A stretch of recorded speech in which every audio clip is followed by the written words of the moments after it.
Architectural Futurism of the 1920s.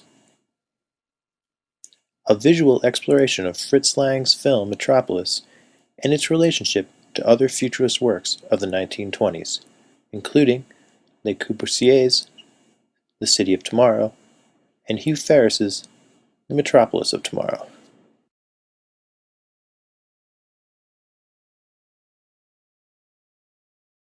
Metropolis, 1927. Metropolis is an expressionist silent film that was created in Germany in the year 1927. It's an early science fiction work that was directed by Fritz Lang. The film's plot tells the story of a dystopian future city that is divided by a conflict between an exploited worker class and an elite owner class. The film has endured an extremely controversial history since it was first released. Parts of the film have been lost, and many others have been recut. Metropolis is a monumental futurist work that has had a dramatic influence over many issues, including film, architecture, and ultimately urbanism. The city, represented in the film, is a remarkable example of the futurist ideas in the 1920s. It illustrates a future civilization with mass transportation, sky bridges, and huge skyscrapers.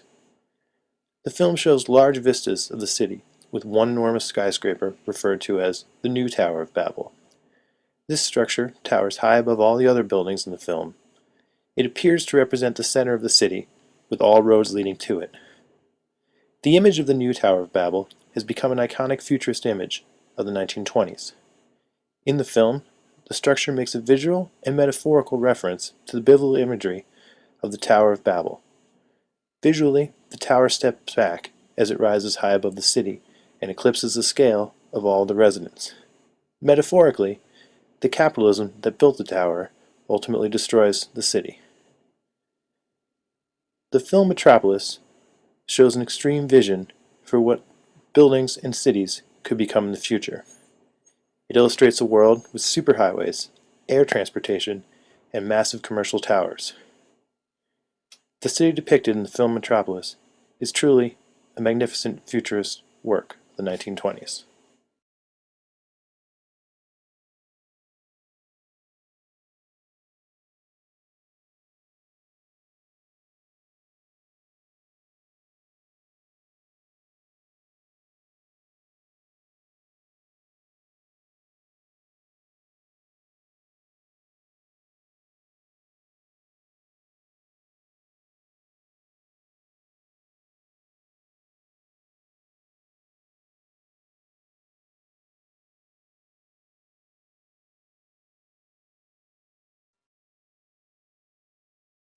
The City of Tomorrow, 1925. The City of Tomorrow was written by the internationally renowned architect Le Corbusier. His buildings are among the most famous structures in the world, and he is commonly regarded as one of the leaders of the modern international styles in architecture. Corbusier always had a great interest in the development of urban schemes to improve social conditions. He believed if Taylor's strategies could be applied to design and organization of urban spaces, then the quality of life could be improved for the lower classes. His book, The City of Tomorrow, was the culmination of 10 years of research and theory on cities and urban planning. It offers many dynamic ideas on high-density transportation systems, housing, and open space. In the book, Corbusier depicts a futurist city for 3 million residents. The plan for the city is organized according to a system of use zoning that designates specific areas of the city for specific purposes.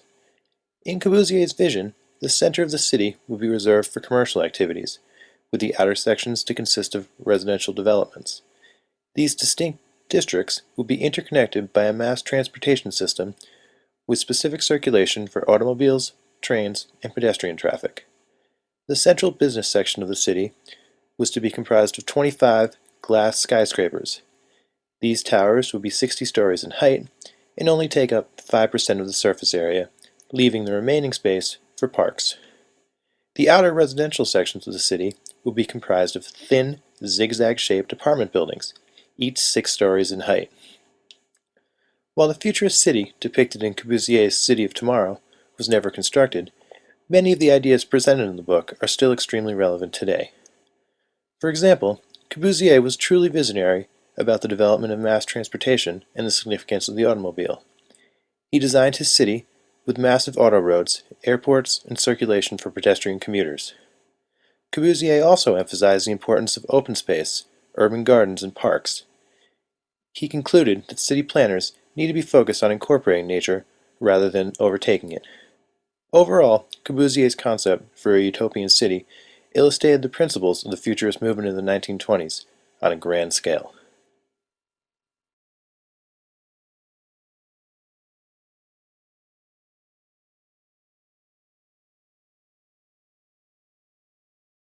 The Metropolis of Tomorrow, 1929. Hugh Ferris was an extraordinary architectural illustrator and theorist. He had a very unique career that provided inspiration to generations of architects. Hugh Ferris was extremely interested in the building topography of the skyscraper. His professional work was devoted to depicting this structure in a monumental form of representation. He drew much of his inspiration from the Tower of Babel myth. This classical image of a tower that steps back became the focus of his skyscraper designs. Ferris was known for his dramatic futurist visions of massive high-rise towers with roof-terraced gardens bisected by multi-story highways.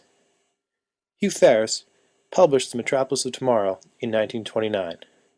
The book was a collection of his drawings on skyscrapers, theories on architecture, and a vision for an imaginary city. Ferris's futurist city was designed on a monumental scale, with massive towers that dominated the skyline. He envisioned a city that was more metaphorical than literal. The work was intended to illustrate how architecture could be used to build a massive utopian community that could provide improved conditions for the human race. Ferris's imaginary city was comprised of many civic centers spread across a vast urban landscape. Each one of these centers was denoted with an enormous skyscraper that served a specific discipline. In the plan, the city was divided into 3 distinct districts, with a central park in the shape of a circle. From this position, the city fanned out into 3 separate directions. The largest section was placed at the bottom of the plan, and it was reserved for business. The 2 other smaller districts were equally reserved for arts and science. In the Metropolis of Tomorrow, Ferris identifies many civic centers in the city with specific renderings, such as business, arts, science, power, finance, industrial arts, philosophy, technology, and religion. Each one of these civic centers was represented with a dramatic illustration of a monumental skyscraper. Ferris crafted unique architectural forms for each building that physically related to the identity of the structure. The power of these drawings is that each skyscraper became a personification of its purpose. Within Ferris's dramatic renderings of skyscrapers, many other characteristics of the city can be seen.